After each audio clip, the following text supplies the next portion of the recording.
Top Africa Magazine.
Je comprends même pas ce qui m'arrive.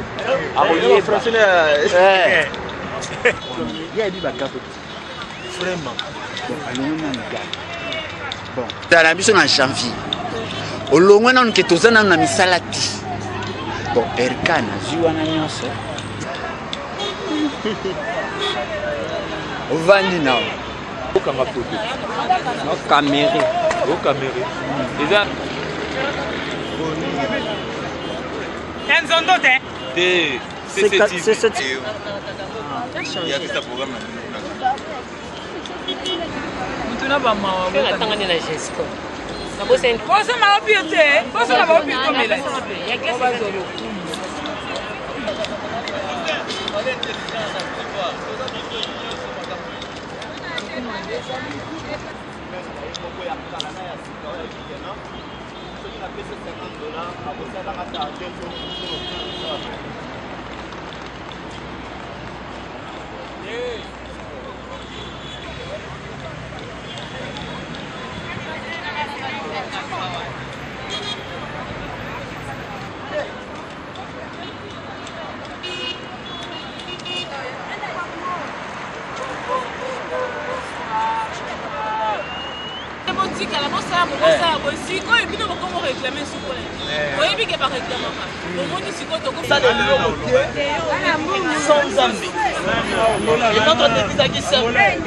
Avec Dieu, nous vaincrons. Nini.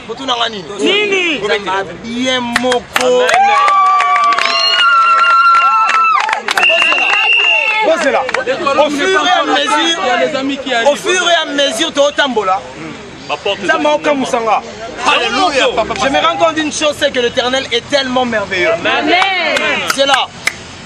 Tolobaki bien awa, ce n'est pas le sang et la chair qui est en train de lutter. C'est aussi Dieu.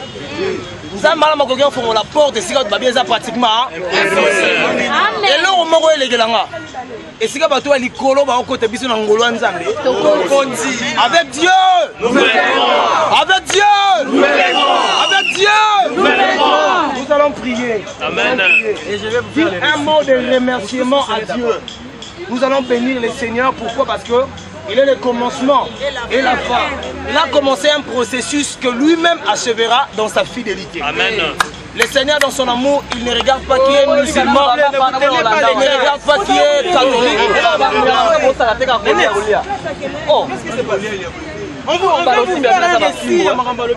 Ça fait 2 fois que tu entends, hein? Yo, je m'adresse à toi. On veut communiquer, tu es là en train de se distraire. Après tu reviendras encore. Soit tu as... On est en train de faire des trucs sérieux. Donc, je sens que c'est lui qui ne sommeille ni ne dort. Amen. Dieu se manifeste, il a prié. Et au finish, disons à Dieu Seigneur, assure sécurité. Nous luttons avec Dieu, nous croyons en Dieu.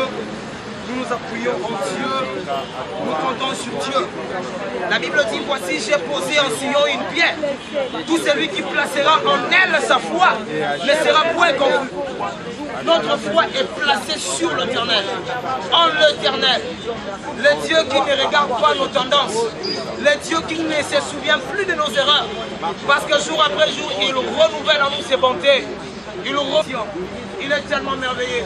Est-ce qu'on peut acclamer très fort pour Dieu? Derrière ministère à travail. Tosanose, Bamatisi biso likolo. Tokomi place wana, bayebisi biso ministre a kominano. Ministre dans ba mouvement na ye alingi akoki kokoma d'un moment. Il était toujours en train de nous regarder. Comme on dit dans la Bible, l'amertume dans l'âme. Elle regardait notre souci. Ok, ngonge betting. Ok.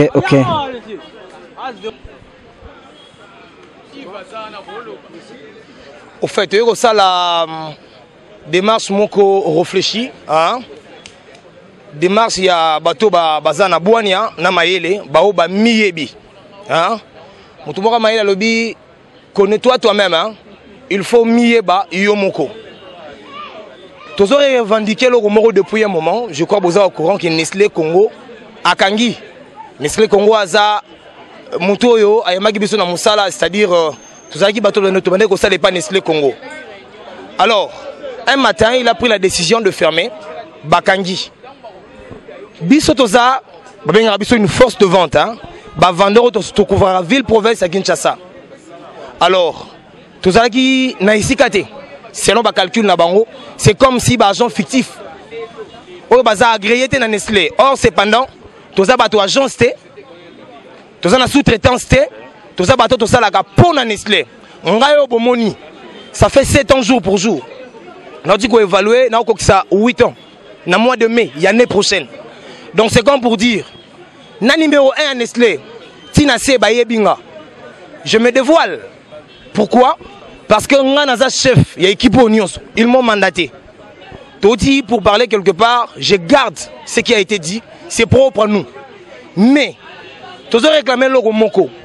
Aventure, Nestlé Linga Salabiso. Tous ont sous-traitance. Tous ont qui battu pour la pour Nestlé. Tous nos rapports pour Nestlé. Nestlé appelle Sanga Moutou Kanaye. Ça veut dire quoi entre Ngana et Nestlé, il y avait un lien, il y avait un contrat. Cela n'a pas été écrit. Mais, Ngana Nestlé contre Zalaki. Alors aujourd'hui, je me retrouve au soir de ma carrière. Et le logo n'a qu'à na vie n'angate. Mais Nestlé n'a qu'à sanga bye bye. Nestlé n'a qu'à voisin d'akouté. Na rolandeti na suka. Parce que nga, makila n'a pas na mutoki pour na Nestlé. Na legisi jour pour jour 8 ans pour na Nestlé. Au-delà yanga, équipe bateau Nyon Sobazawa. Au cause nga bango ndeko. Équipe bateau Nyon Sobazawa. Banyo kwa mi pour na Nestlé. Déjà, il y a Bisso. Tant qu'il n'y a pas dans la région, c'est au nom de toute cette équipe.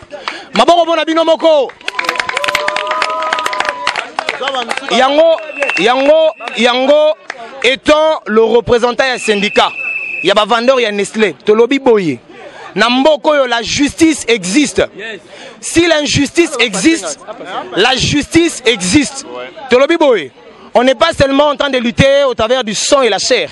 Il y a aussi Dieu derrière ces projets. Pourquoi? Toyibi Mutute, Tosalagi Moussala, Bafou Tabiso, Toza Batou, il y a Nestlé. Je réponds.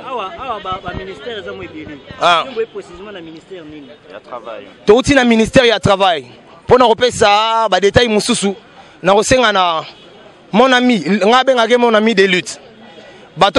Nalingina Baxelo d'une manière claire. Hein?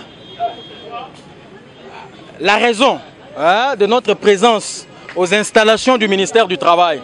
D'abord, c'est d'une manière claire. Tolingi traitement. Traitement, il y a bateau oignon so baza awa. Na niveau ya Nestlé, et le même traitement pour ceux qui sont là-bas. Cela veut dire quoi? Il faut que nous soyons traités de la même manière. Nous sommes du même diapason et les frais, tout ce qu'ils vont donner, soit à la même hauteur. Nous sommes les agents de Nestlé à part entière. Vous comprenez? S'il vous plaît, et là qu'on a l'ingénieur loba, ezali boye, pour na motonio so yoka, tina banzinze yoka, bato le moni awa, bazo réclamer eloko moko, balingi ete. Nous très bien. Balingi était bazala reconnu et pas Nestlé, n'était pas agent Nestlé à part entière. Au vu des temps, au vu des services, au vu de tout ce que nous avons dû rendre à Nestlé, tout ce que nous avons donné à Nestlé, au détriment même de nos vies.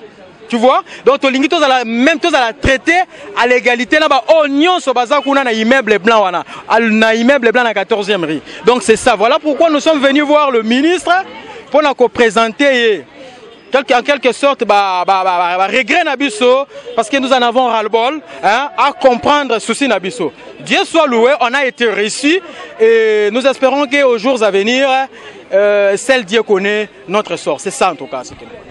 Troisième.